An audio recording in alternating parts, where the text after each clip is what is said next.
কলব থেকে আলো বেরোবে। মুমিন যখন কবরে যাবে তার কলব থেকে কি বেরোবে বললো?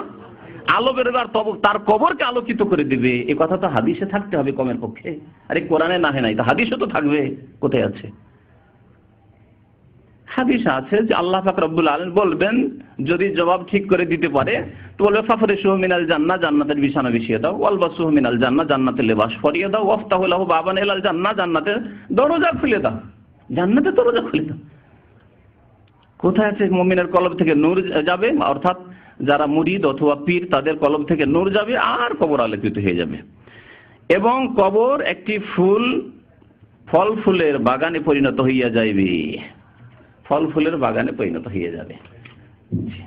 আল্লাহ সব ভ্রান্ত কথা। তারপরে শোনেন, এবং যেই ব্যক্তি হক্কানি পীরের কাছে মুরিদ হইয়া মারিফত অর্জন করার জন্য আখেরি মুশাহাদার সবক নেওয়ার আশায় সবক জপ্ত করিতে করিতে ইন্তেকাল করেন, আপনি মুরিদ হয়ে গেলেন, কত ফজিলত। কারণ মুরিদের সংখ্যা তো বাড়াইতে হবে, আর মুরিদের সংখ্যা বাড়াইলে নজর নিয়াজ আর আই ইনকাম উপার্জন শুরু হয়ে যাচ্ছে। মাশাআল্লাহ, গরিব হয়ে নেই। আমার কাছে ইন্টারনেটের কপি আছে, কারণ ব্যক্তি জীবনের কারো উপরে আমি আক্রমণ করতে চাই না, সমালোচনা করতে চাই না। সেই জন্য দিনের যেগুলি আলোচনা, শিরকি আকীদা, বিদাতি আকীদা, সেগুলি আলোচনা করব। নাহলে ব্যক্তি জীবনে কত প্রপার্টির মালিক এই আপনার চরমনাই, এবং এই প্রপার্টি নিয়ে কি ছিনিমিনি খেলা করেছে তার সৎ ভাইদের সাথে আর সৎ মার সাথে, ইন্টারনেটে আমার কাছে এই অফিসে আছে, মজুদ আছে, আলহামদুলিল্লাহ। কিন্তু সেটি এর বেশি আলোচনা করব না। যদি অতিরিক্ত কেউ জানতে চান তাদের প্রপার্টি সম্পর্কে, তাহলে সেখান থেকে জানতে পারবেন আপনি, সেই ইন্টারনেট থেকে কত প্রপার্টির মালিক তারা। কিন্তু আলেমরা বাংলাদেশে সবচেয়ে গরিব হচ্ছে আলেম, যারা কোরআন এবং হাদিসের আলেম তারা সবচেয়ে বেশি গরিব। কারণ নবী করিম সাল্লাল্লাহু আলাইহি সাল্লাম গরিব ছিলেন, দরিদ্র ছিলেন, এবং তার ওয়ারিস যারা হবে ওয়াল উলামা ওয়ারাসাতুল আম্বিয়া, তারা দরিদ্র হবে। আর বাকি যেহেতু পীরেরা নবীর ওয়ারিস নাই, সেই জন্য পয়সাওয়ালা। শোনেন, তারপরে ইন্তেকাল যদি করে মানে পীরের মুরিদ হয়ে, তাহলে কি হবে? আমার পীর সাহেব কিবলা ফরমায়াছেন, পীর সাহেব কি কিবলা। আমি এই কয়েক বছর আগে পর্যন্ত এই দেওবন্দীদের সম্পর্কে, কারণ এই চরমনাইয়ের পীর ফজলুল করিম বারবার এই কিতাবেও, তার বাবা এবং ওই আরো কিতাবগুলিতেও রশিদ আহমদ গাঙ্গুহির তরিকার খুব দোহাই পড়েছেন, এবং সেই তরিকার তিনি প্রচারক। তো কথা হচ্ছে যে রশিদ আহমদ গাঙ্গুহির তরিকা মানে দেওবন্দি তরিকা। তো আমি ভাবতাম যে দেওবন্দি তরিকাতে মনে হয় এই কাবা ছাড়া আর কোনো কিবলা বলে না, বেরেলবিদের মতো, রিজভিদের মতো। কিন্তু না, এরা আহমদ রেজা খানের ভাই, পাশাপাশি এরা।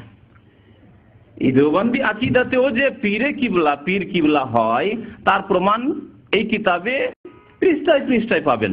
তার মধ্যে দেখেন কি বলছে, আমার পীর সাহেব কিবলা ফরমায়াছেন এই তিন সম্প্রদায় শহীদি দরজা পাইবেন। কে বলেছেন? আল্লাহ বলেছেন, রাসূল বলেছেন যে পীরের মুরিদ হয়ে যদি মুরাকাবা মুশাহাদা করতে করতে মারা যাও তাহলে শহীদ হবো। হয় আল্লাহ বলবেন, আর না হলে রাসূল বলবেন, তাহলে শরীয়ত হবে যে সত্যি শহীদ। কে বলেছেন? যে আমার পীর সাহেব কিবলা বলিয়েছেন, মানে কারি ইব্রাহিম সাহেব বলিয়েছেন। ইসহাক সাহেবের পীর সাহেব কারি ইব্রাহিম সাহেব, তিনি বলেছেন। জি, এই হলো তাদের দ্বীন। মা আনজালাল্লাহু বিহা মিন সুলতান ইন ইয়াত্তাবিউনা ইল্লা যান্না ওয়া মা তাহওয়াল আনফুস। তারপর ওই আয়াতটা শেষ করিনি, আরেকটু আছে। এরা প্রবৃত্তির অনুসরণ করে, খেয়াল খুশির অনুসরণ করে, আর অনুমান ভিত্তিক কথাবার্তা বলে। তারপর আল্লাহ কি বলছেন? ওয়ালাকাদ জাআহুম মির রাব্বিহিমিল হুদা। অথচ তাদের কাছে আল্লাহর পক্ষ থেকে হিদায়াত কোরআনুল কারীম এসে গেছে, রাসূলুল্লাহ সাল্লাল্লাহু আলাইহি ওয়াসাল্লামের সেই হাদিস এসে গেছে। দ্বীনকে আল্লাহ আলিয়াউমা আকমালতু লাকুম, দ্বীনকে আমি কমপ্লিট করে দিয়েছি আল্লাহ বলছেন। তারপরেও তারা নেবে না, যথেষ্ট হলো না তাদের জন্য।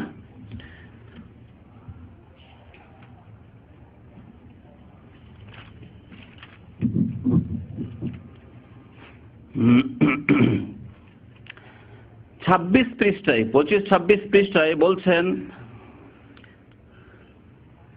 সত্যই কিয়ামতের অবস্থা এইরূপ হইবে এবং আল্লাহর হুকুমে সেই দিন মানে কিয়ামতের দিন নিঃসন্দেহে পীরগণ থেকে সাহায্য পাওয়ার আশা করা যায়।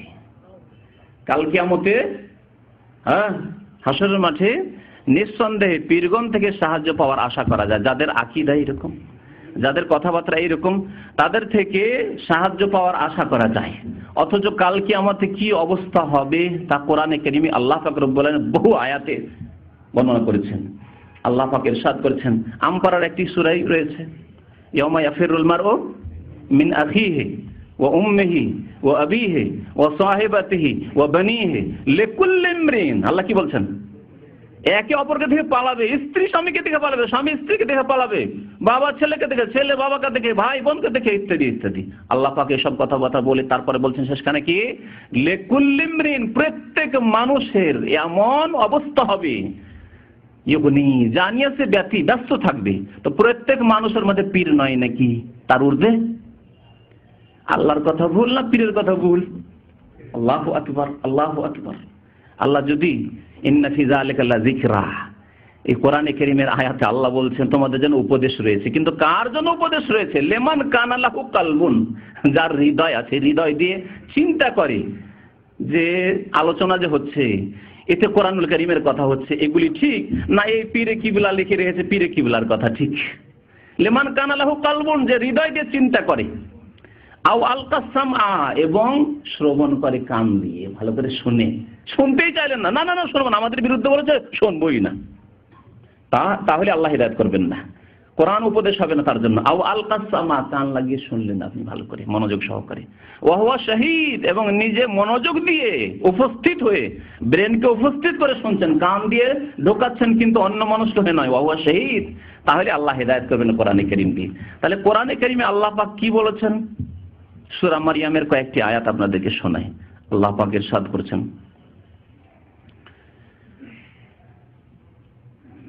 ইন কুল্লু মান ফিস সামাওয়াতি ওয়াল আরদ ইল্লা আতির রহমানি আবদা। সূরা মারইয়াম আয়াত নম্বর 93, 94, 95। আল্লাহ ইরশাদ করেছেন, ইন কুল্লু মান ফিস সামাওয়াতি ওয়াল আরদ, আকাশ এবং জমিনে যত কেউ আছে, মান ফিস সামাওয়াতি মানে আকাশে যে কেউ আছে, জিবরাইল, মিকাইল, ইসরাফিল, যত ফেরেশতাগণ আছে আকাশে, ওয়াল আর জমিনে যে কেউ আছে, আদম আলাইহিস সালাম থেকে শুরু করে মুহাম্মদুর রাসূলুল্লাহ সাল্লাল্লাহু আলাইহি ওয়াসাল্লাম পর্যন্ত যত আম্বিয়া রাসূলগণ আছেন, না আম্বিয়া রাসূলের চাইতে বড় ওলি হয়? আর ধরেই নিলাম যে ওলি, ওলি বড় না নবী বড়? এই ঈমান কি আমাদের নেই? জি, কিন্তু এই ঈমান কি করে হরণ করে নিল পীরেরা, যে ওলিকে বাড়াইতে বাড়াইতে আল্লাহর আরশে পৌঁছে দিলাম, আর নবী তো কখনো যেতে পারলেন না আল্লাহর আরশে। আল্লাহ পাক বলছেন, ইন কুল্লু মান ফিস সামাওয়াতি ওয়াল আরদ ইল্লা আতির রহমানি আবদা, সবাই আল্লাহর সামনে কি অবস্থায় পৌঁছিবে? আল্লাহর আবদ, গোলাম হয়ে, দাস হয়ে পৌঁছিবে। আল্লাহু আকবার।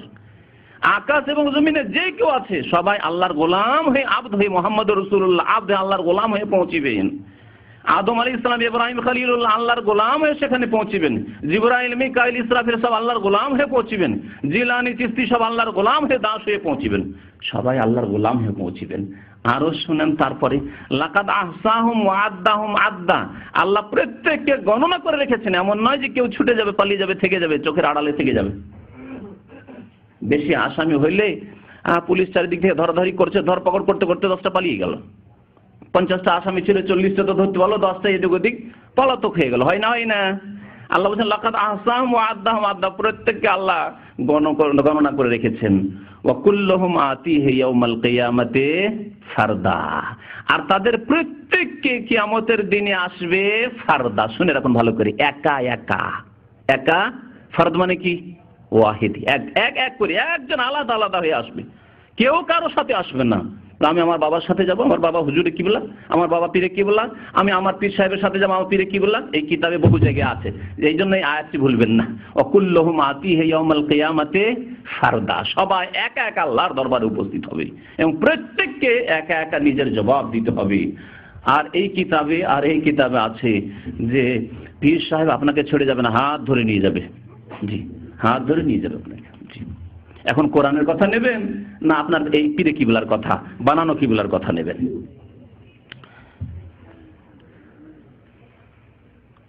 আরো শোনেন, তারপরে বলছেন ওই 26 পৃষ্ঠায়, যদি হাক্কানি পীর পাইয়া তাহার সবক নিয়া থাকেন এবং পীর হইতে মুরিদগণ যে ফয়েজ পায় তাহাও যদি পাইয়া থাকেন, ফয়েজ পেতে হবে পীর থেকে, ফয়েজ ও বরকত যদি পেয়ে থাকেন তাহলে ফয়েজ দেন, আবার ফয়েজ বন্টন করতে পারেন। নবী করিম সাল্লাল্লাহু আলাইহি ওয়াসাল্লাম সাহাবায়ে কেরামকে ফয়েজ বন্টন করেননি। হ্যাঁ, প্রথম খলিফা, দ্বিতীয়, তৃতীয়, চতুর্থ খলিফা 1,24,000 সাহাবা কেরাম ফয়েজ নিয়ে বসে থাকতেন, আর অন্যরা যেত তাবেঈনরা, সাহাবারা, ছোটরা বড়দের কাছে, আর তারা বিতরণ করতেন, তা হইতো না।